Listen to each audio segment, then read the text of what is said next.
Well, good afternoon and welcome everybody. I'm excited to have you join us today for this session of 10-minute lessons. It's great to have the opportunity to share this topic with you. My name is Jim Myers. I spent my entire career in facilities related work, whether it was in engineering or operation and maintenance, and a lot of time with energy. And so now I share my knowledge through teaching. Alana and I co-teach a preparation class for the Pro FM certification. And so we're doing this also as kind of an extra additive. Some of the materials that you see come from that curriculum as well. Today, my topic is creating a business case. In my career, I conducted numerous studies for business cases. And even more so, I reviewed proposals for projects for other people. So this is a topic that's important and familiar to me. First of all, we'll start out with defining a business case. And here you can see that it's a document, right? And what's the document do? It tells about what it is you want to accomplish, right? It talks about, first of all, has to lay out the need, talks about the risks, the benefits, and the costs. And so this is an ISO definition that we refer to often in our teaching. And the next thing I want to show you are some of the components. And I think these are really pretty all-inclusive. And while the order doesn't have to be in this sequence, this order shown does make some sense in terms of how you would lay out your document. You'll also note that there's some quantitative and qualitative aspects of a business case, which you'll see in these components, and we're going to talk about some of those things. The first step that you see there of stating the purpose and showing the need can be a pretty significant task in itself.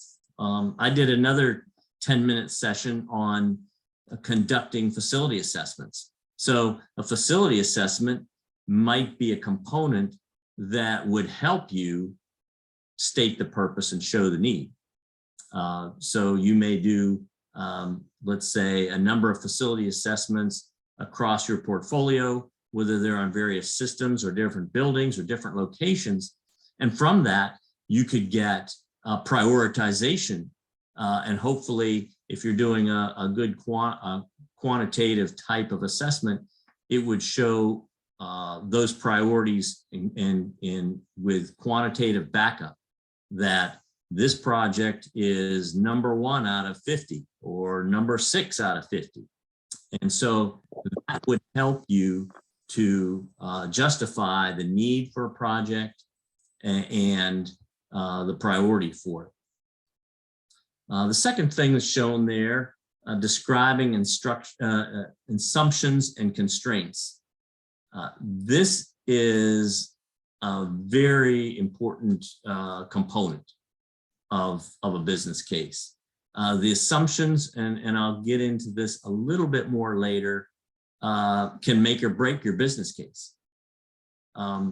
So those things have to be spot on, and you can kind of do some iterative kinds of work too to get it to where you may tweak your assumptions that are built in. The third thing you see there, describing the methodology and the criteria for success. So it isn't just, I want this project, but again, it kind of ties back to that first item of showing the need. What problem is it going to solve? And how we know that it's really solving this problem. And then you don't want to just say, this is the solution, period. If you're making a case to management, you want to show that you've looked at different possibilities. So you want to look at different alternatives.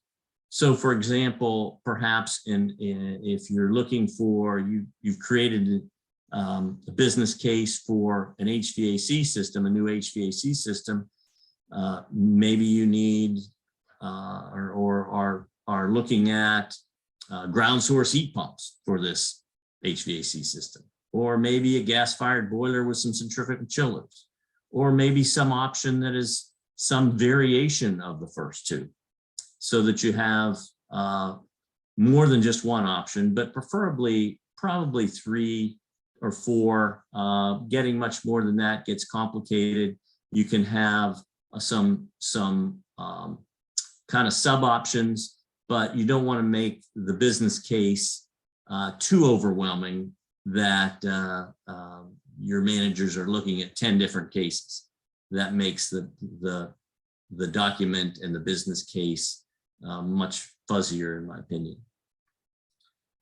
Showing the financials. Okay, we're going to talk just a little bit about life cycle cost analysis. The scope of getting into the details of that are well beyond what we're going to talk about today, but showing the financials, again, extremely important for the decision makers who probably hold the money. So that's a big kind of heart of the business case is showing the financials. And then finally, putting it all together, having conclusions that talk about the whole process and recommending a solution out of those alternatives. And the document should also upfront have an executive summary if it becomes a rather detailed kind of business case with, say, 4 or 5 or more pages. Some of these kinds of studies can take 20, 30, 50 pages, right? And so you'll want to have an executive summary to that document as well.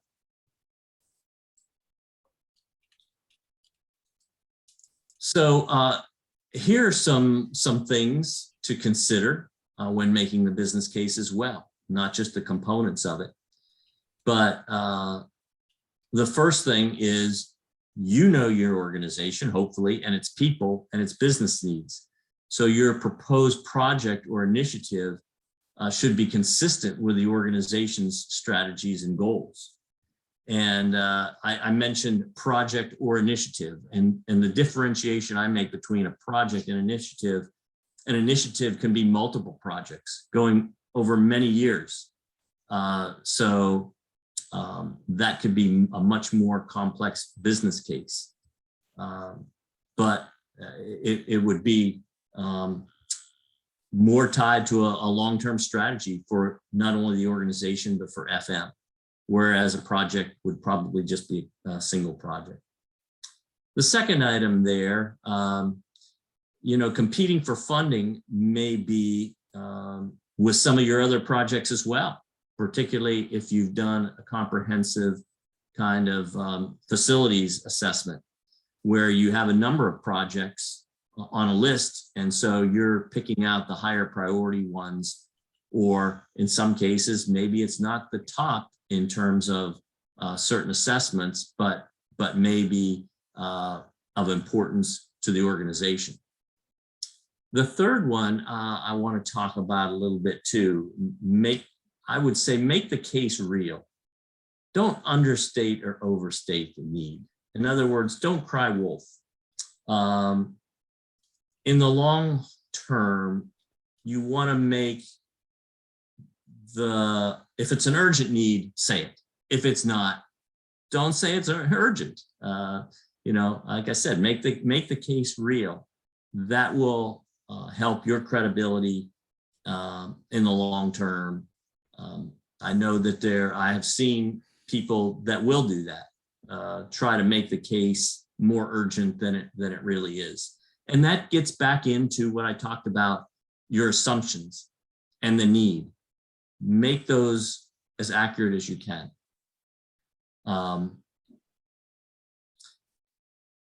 As an example, I did a very high profile study one time. I knew it was going to be scrutinized quite significantly. And this gets back to the assumptions. And not only did I carefully tailor the assumptions, but I also did what I'll show you in a little bit here, what's called a sensitivity analysis on those assumptions, where I changed some of the variables. And so when it came time to review the study, there were quite a number of fingers in the pot that were reviewing the business case. There was one person in particular that really took issue with my recommendations, and they tried to pick it apart. And I said, look, I'm not the politician in the room, I'm the engineer. These are the facts. We can talk about my assumptions. I've done some sensitivity analysis on the assumptions. Here's what, if we change this assumption, here's how much it changes the result, and so on and so forth. And in the end, they just didn't have any legs to stand on, because it was pretty airtight. So yeah, I think having the solution and the assumptions as accurate as possible is very important. And then the next two really following the format of the organization. You know your organization again, and you need to follow that kind of format. The fifth one, working within a political structure of your organization, not politics in a bad way, but really working as a team. I mentioned life cycle cost analysis. It's a quantitative way to show, compare alternatives for your project or your initiative.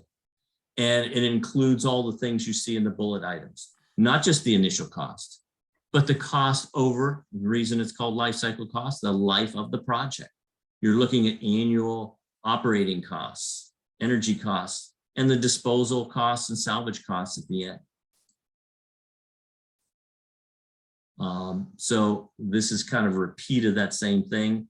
I wanted to show you this. This is a shot of a Excel spreadsheet, a simplified Excel spreadsheet that I've created that you can basically plug in some numbers here and get a result out. So here you see options 1, 2, and 3 with the life cycle cost. And what you're doing is calculating the present value of not only the present costs, which for an initial cost, the present cost is the initial cost, but annual costs such as operating, maintenance, and energy costs. And then you're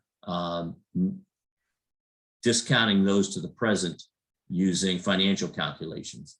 And you have assumed interest rates. So here's an example of assumptions. What is your interest rate? You could do a sensitivity analysis by raising this to 4% and seeing what impact it has on the bottom line, lowering it to 3%, changing your analysis period to 20 years or 12 years. So these are the kinds of things that you can do to help to defend the validity of your business case in the end. So the process of the life cycle cost analysis here is, again, as we talked about before, having alternatives, selecting those relevant assumptions, very important, identifying the financial benefits and costs, and then estimating those and applying a discount rate to get a present value of those. You sum those up, and that's what's called the net present value. Again, if you're not familiar with that, that's a little more in-depth subject, something that we go over more in our classes in more depth, as well as how it relates to everything else. But the life cycle cost is a key component of the business case.